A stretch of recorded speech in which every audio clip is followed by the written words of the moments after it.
दोस्तों, किसी गांव में एक मिरासी रहता था। इस मिरासी का नाम गामा था। इस गामा नामी मिरासी को एक मर्तबा ख्वाब आया कि उसके कमरे में मिठाई ही मिठाई भर गई है और वो उसमें से सारे ख्वाब में मिठाई खाता रहा, मगर मिठास इस कदर ज्यादा है कि खत्म होने को नहीं आ रही। गामा मिरासी सुबह उठा तो उसने सोचा कि अब मैं अकेले इतनी मिठाई का क्या करूंगा। ऐसे तो ये पड़ी पड़ी ही खराब हो जाएगी। बेहतर है कि इस मिठाई को सारे गांव में बांट दूं। उसे एक तरकीब सुझाई दी। वो मस्जिद में गया और ऐलान करवा दिया कि आज शाम को सारे गांव की गामे मिरासी के घर में दावत है। ऐलान सुनकर हर बंदा हैरान हो गया कि घर घर से रोटियां मांगने वाला मिरासी आज पूरे गांव की दावत कर रहा है। आखिर को क्या माजरा है। गामा मिरासी घर आया तो उसकी बीवी ने कहा कि अभी अभी मस्जिद में ऐलान हुआ कि गामे मिरासी के घर दावत है। बीवी की बात सुनकर गामा मिरासी सीना चौड़ा करके बोलता है कि मैंने ही ऐलान करवाया है। ये जो अंदर कमरा मिठाई का भरा पड़ा है, इसको कौन खाएगा। मैंने सोचा कि वैसे भी इतनी मिठाई खराब ही हो जानी है, तो चलो गांव वालों की दावत कर देता हूं। इस तरह लोगों की नजरों में गांव में इज्जत भी हो जाएगी। सारी उम्र उनका खाया है, आज जरा अल्लाह ने सुनी है तो उनको भी खिला दूं।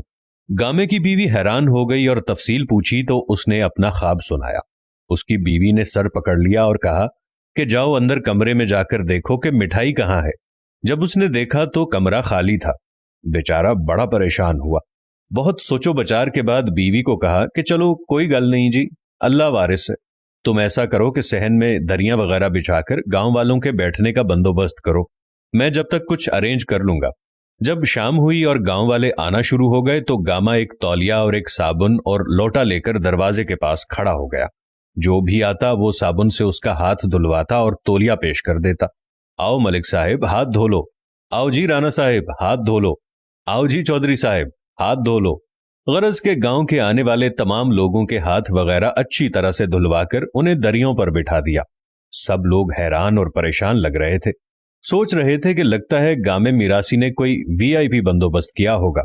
कुछ देर के बाद गामा हस्बे आदत हाथ जोड़कर सबके सामने खड़ा हो गया। चौधरी साहिब, मलिक साहिब, राणा साहिब और सारे पिंड वालियों, मैं बस इतनी ही हैसियत रखता हूं कि बस आप लोगों के हाथ धुलवा सकता था। दोस्तों, कुछ लोग अपनी हैसियत से बढ़कर ऐलानात कर लेते हैं और फिर वो सब कुछ नहीं कर सकते।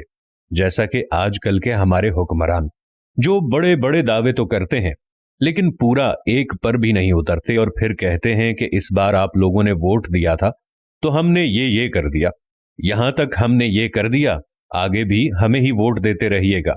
कौम भी सीधी सादी है कि हाथ मुंह धोकर दरियों पर बैठे गामे का इंतजार कर रही है और हमें फिक्र कोई होती नहीं है। तो अगले आने वाले इलेक्शन में जब कभी भी आपको मौका मिले तो गामे की बातों पर नहीं लगिएगा। उम्मीद करते हैं हमारी आज की वीडियो भी आपको पसंद जरूर आई होगी। अपना बहुत सा ख्याल रखिएगा। मिलेंगे अगली वीडियो में।